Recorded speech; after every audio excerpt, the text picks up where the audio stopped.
If you see an old sailor machine at a seaside arcade, walk away. Don't put a coin in. I did, and now my little sister's gone. Someone's gonna die tonight. It might be me, Ronnie Tate, or it might not. It doesn't matter anymore since my sister, she's gone. Can you be gone if you're still around, but changed? Look, either way, this isn't going to end pretty, and I'm going to have to clear out for a while. So here I am, talking to you on the internet. I don't even like computers, but this message is because Mum and Dad aren't around, still searching the harbour, and they deserve to know why. Like, either way, I'm going to be splashed all over every front page. Delinquent arrested for geriatric murder. Or they're going to find me floating face down off the pier, right by the arcade, getting my face being pulled apart by all the ring-billed gulls and eels.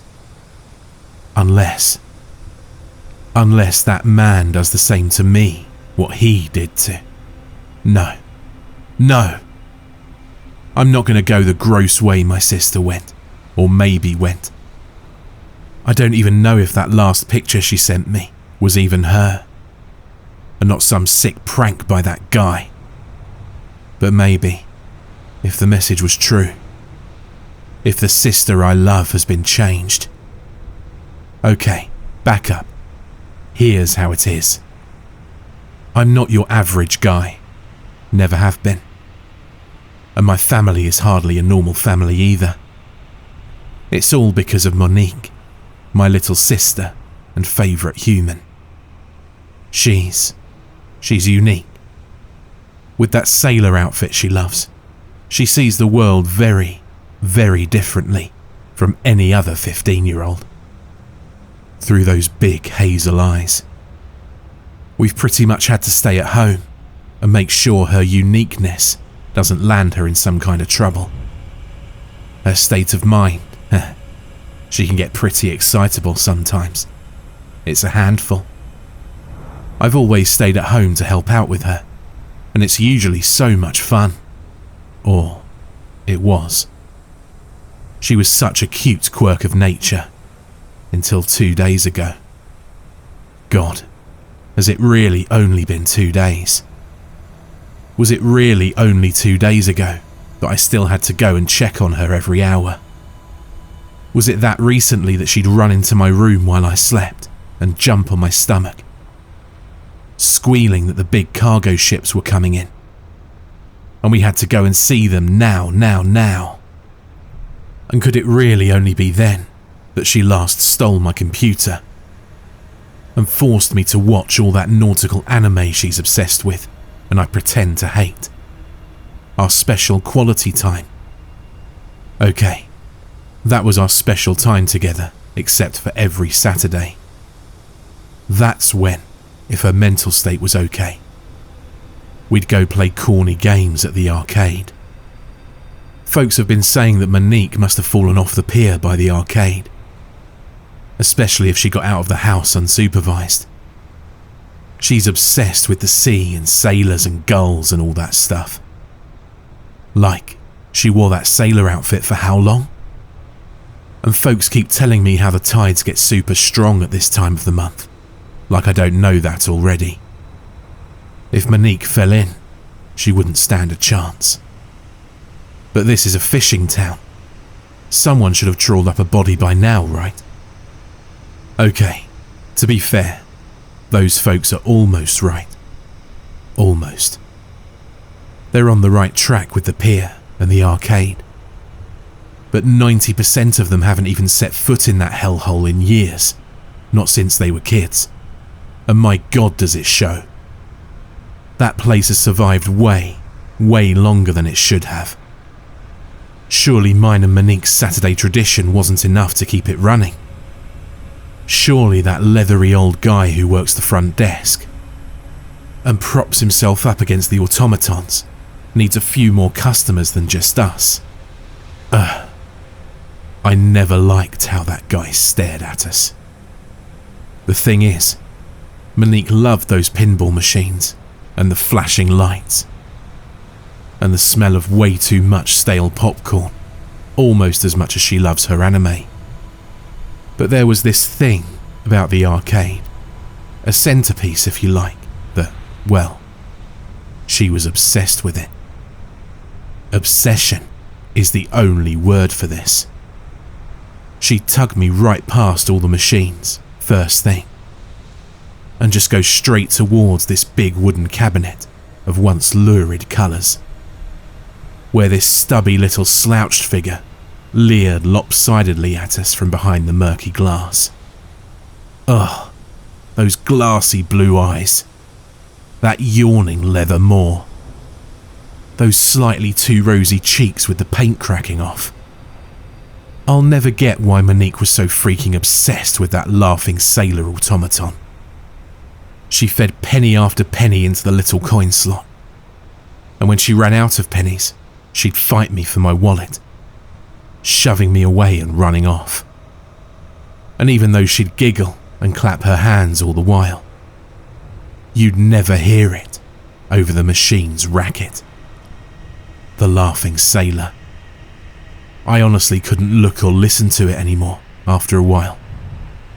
The way the little figure sat still, but its torso was jerked and swung around by all that laughter, those screams of mirth, like he was some kind of madman dying of hallucinations right before our eyes. I couldn't stand it, but it made Monique so happy for some reason. So what was I meant to do about it, huh? Even that leathery owner guy smiled when she watched that accursed thing laughing and laughing, and never, ever blinking those gross blue eyes. The laughing sailor broke down 2 days ago. That thing. It was dirt old, just so you know. I think it was from the 50s or something. But hey, I'm not complaining. I'd always hoped this would happen sometime. Anything to break Monique's unhealthy love.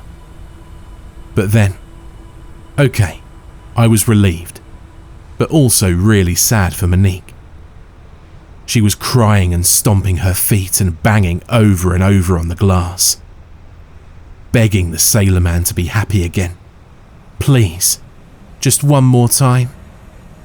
She screamed that he was the one and only happiest person she'd ever known, that no one else didn't think of her as a chore. I was about to take her back home, because this quickly was becoming another of her attacks, when the owner appeared right behind us. I'd barely ever seen him walking before, and his body was gnarled and warped from the harbour's damp. Here's the thing. He was literally dressed in black, as though he was in mourning. I mean, he always propped himself up on those animatronic fiends, but really? He mordantly noted that my sister was usually happy here. I didn't know what to say. I hated talking to that guy, though that's only a fraction of the hatred I hold for him now. He totally ignored my silence, hobbling straight to Monique, resting those jittering hands on her shoulders. If nothing had happened, I'd probably have forgotten what he told her. I'd just shrug it off, punch his creepy face, and drag Monique the hell out of there. Like, he's definitely a creepy old man. But no. What he said to her, the things he said, and the photo that Monique just sent me. The old guy said, "He just needs a little love and maintenance, little lady. He just needs, well, he could use a happy heart and mind like yours too." That's when I barged in. "Hey, cut it out." I whacked his hands off her shoulders. You'd better believe that we bolted the hell out of that arcade. Something about the way that guy had touched her and talked to her. It made me want to bolt every door and window in the house the second we stumbled through the door. Hell, I'd probably have carried a gun around if I had one. I wanted to pace the hallways all night, always watching, in case, well, it was ridiculous to think that an old cripple like that guy would be able to get up the hill to our house. Maybe I should have worried more about what Monique would do. She was super quiet that night at dinner. Like, she just stared at the untouched plate of her favourite meal. Not so much sad as deeply thoughtful. Mum and Dad asked her over and over again if she was okay and how her day had gone and all that. But she wouldn't answer except for rocking back and forth. I stepped in there. I said she should probably have an early night because, yeah, I made up some kind of excuse. Something about that creepy laughing sailor just seemed unspeakable, okay? I tried not to think about it too much as I tucked Monique in. Even though she's 15, she adores that I still do that for her. I always have. And I just realised I never will again. The last thing we talked about was how to make the sailor man happy again. That night, she left the house on her own. Like I said earlier, I fully get that no one knows where she's gone, that they probably never will.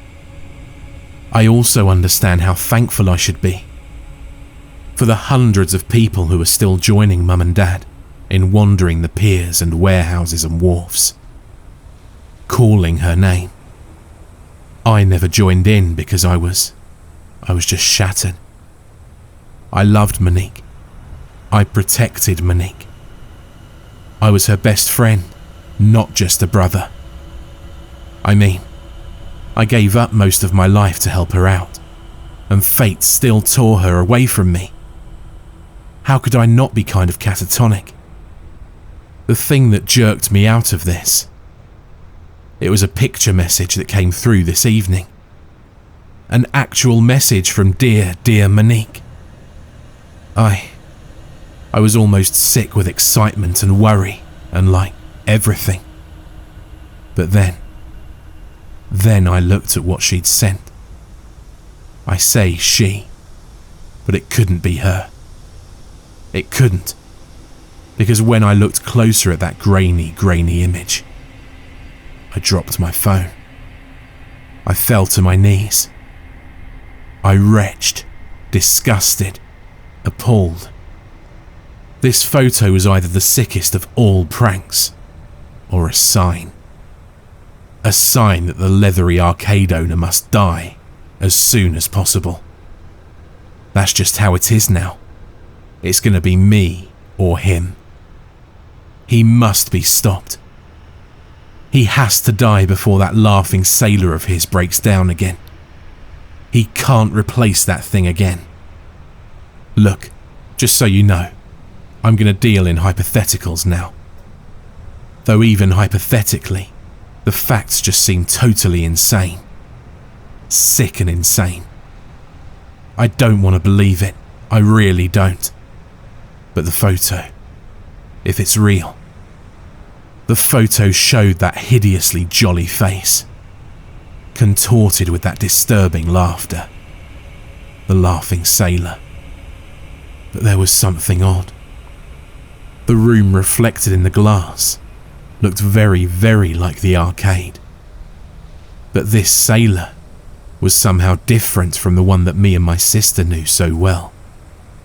Something was wrong. Really wrong. The face was a different shape. A finer shape. Almost like... And that's when my heart lurched up into my mouth. No. No, no, no. The eyes. The laughing sailor's glassy blue eyes. They were gone. But he wasn't eyeless. Nothing so logical as that. Instead, oh God, his eyes were now big, bright, and hazel.